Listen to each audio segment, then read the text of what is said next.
Hey y'all, Rob the American here, and welcome to Chapter 4 of Tales of Manchester and of Watches. Today I'm going to take y'all down to a building that earlier this year, let me read this to you because I want to get it right, received an international award as one of the most beautiful and well-preserved buildings in the world. And that building is Manchester's own Corn Exchange Building. And on my wrist today will be this. So I'm going to strap this on, and I'm going to get my heavy coat because it is cold outside. It's below freezing, but the skies are blue. So as I get bundled up, I hope y'all will join me. Come on. All right, y'all, we are making our way to the Corn Exchange Building. It is cold outside today. It is below freezing. Yes, it is. Burr. And the entire Corn Exchange Building is just around the corner on the left-hand side. You can just see the end of it with the red brick. Now, I'm not going to lie, the reason the weather looks a little bit different is because I accidentally deleted some of my footage, so we've come back, but the day is not as blue. But here is the amazing Corn Exchange Building. Now, the original building on this site was built in 1837, but it was deemed too small. And this was commissioned and opened right around 1900. But look at that. Wow. And as the name is, Corn Exchange, they bought and sold corn. In 1940, during World War II, the Germans began bombing Manchester, and Corn Exchange Building was hit by 3 bombs. After the war, it took a few years, but it was eventually repaired. But the building never actually recovered, and by the 1970s this building fell into disuse. Why don't we check the time as we go on? Oh yeah, it's a very good time, y'all. Let's focus. So in 1996 the IRA set off a huge bomb about 100 meters away. While it didn't hit the building directly, all of the windows and the dome were shattered. It took about 4 years before they reopened the building as a shopping center.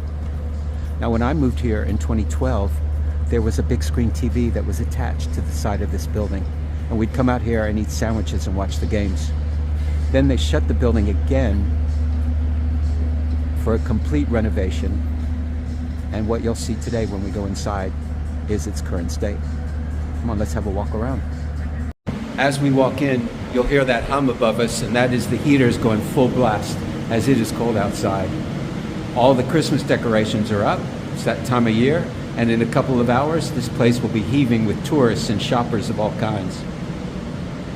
This place is filled with restaurants, bars, and even a hotel. Have a look. Wow, very nice. Try and picture it 100+ years ago. Buying and selling corn. It's kind of hard to do.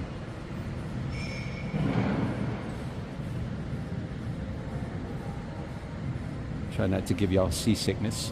But let's have a look up at the star of the show. Have a look at that. Wow. So why don't we have a seat at the Garden Bar and have a chat. Come on, y'all. All right, y'all. We are sat. That's what the British people say. We are sitting in the middle of the atrium at the Corn Exchange Building. The good folks at the Garden Bar have given me permission to come in a bit early, so the building isn't actually open to the public just yet. They'll be piling on in here very soon.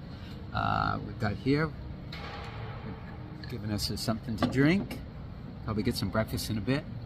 And we're here with this. Have a look at that. There we go. Come on.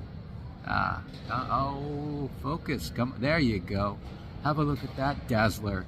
Wow. Look at all that silver, how that shimmers. So how this came into my possession? Well, it's a convoluted story, so I'll try and break it down as best I can. I happened to be traveling through in Sheffield. Well, I say happened to be, I was going to look at watches, but I was going to look at some Tudor watches because Tudor had just come out with a super interesting all bronze model, and I wanted to get my paws on that.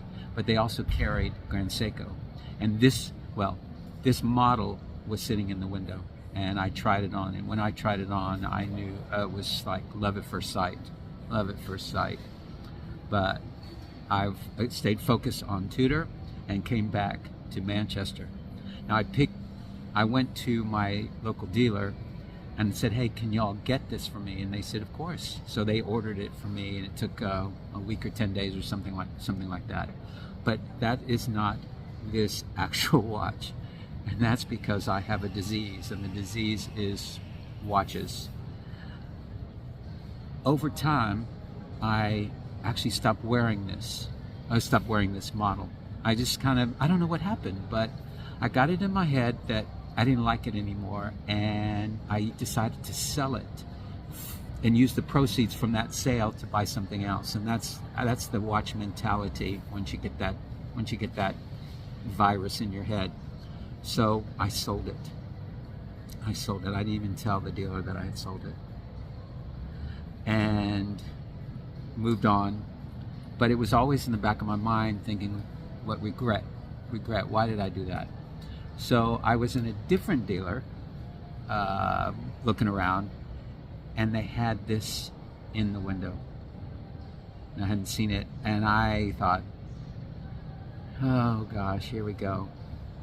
And I tried it on again, and I hadn't even told them that I actually had this before, and I bought it again, and that's this baby right here.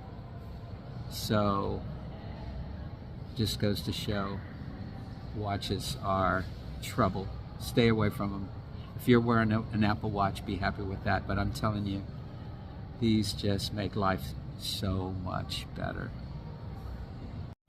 Now, Grand Seiko comes out with a lot of special editions of their watches, which is at times great and at times super frustrating, because it could be a special edition in Singapore, or it could be a special edition in Japan only, or something like that. Now this watch is a special edition to Europe and the UK only, which for this instance was great. I took this watch home with me to America over the summer, and I took it to Zadok's Jewelers in Houston, where I go when I'm home with my family.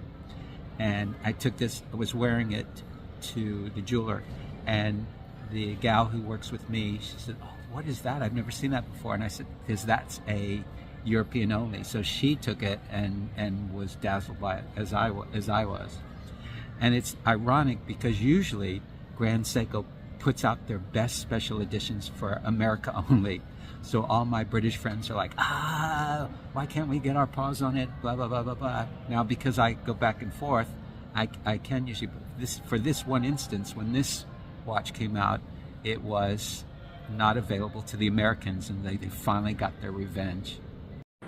Let's have a look at this baby up close and personal.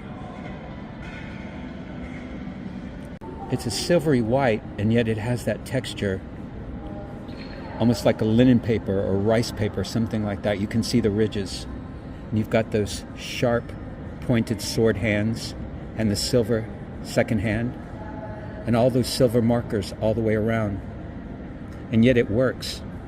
I really think that the tan strap sets it off nicely. You could wear this watch with a suit, and equally well with shorts, t-shirts, and flip-flops.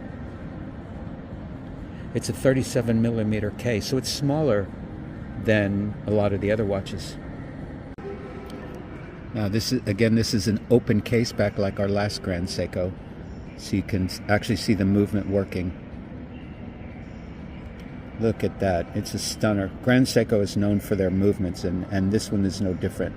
Where this dial really shines, and this watch really shines, is on the wrist. Have a look at that. The markers, wow, look how that shimmers in the light. And that dial texture. This is a winner. Look at that. Absolutely a stunner. Make sure when you come into the Corn Exchange, you head towards the back for a history lesson, and not some boring, dry history lesson. Something fascinating about this building, how it ended up where it is today. Starting in the early 1800s, through the decades as things progressed, as businesses changed, through the war effort. And look what they were thinking about in the 1960s. Yikes. Fortunately, that got left on the cutting room floor all the way through to the 2000s and beyond, and where we are today. All right, y'all. That's it for me today. Thank you very much for joining me. I hope you enjoyed the tour of the Corn Exchange building and the private tour of this watch. If you like the channel, make sure you like it and subscribe to the channel and click the bell notification. It helps me know that I'm not just talking to myself, but I do this because I love it. I do this because it is definitely a labor of love. And if you find yourself in Manchester or you live in Manchester, definitely come to the Corn Exchange building and have a wander through. It's a great place. Lots of great restaurants and super friendly people. And wherever you are in the world, be sure and check out the Grand Seikos. All right, y'all, we'll see you next time for another interesting Manchester building and another super awesome watch. Hey, y'all, Rob the... Oh, it's driving me crazy. Sit up straight. Okay, that's... No.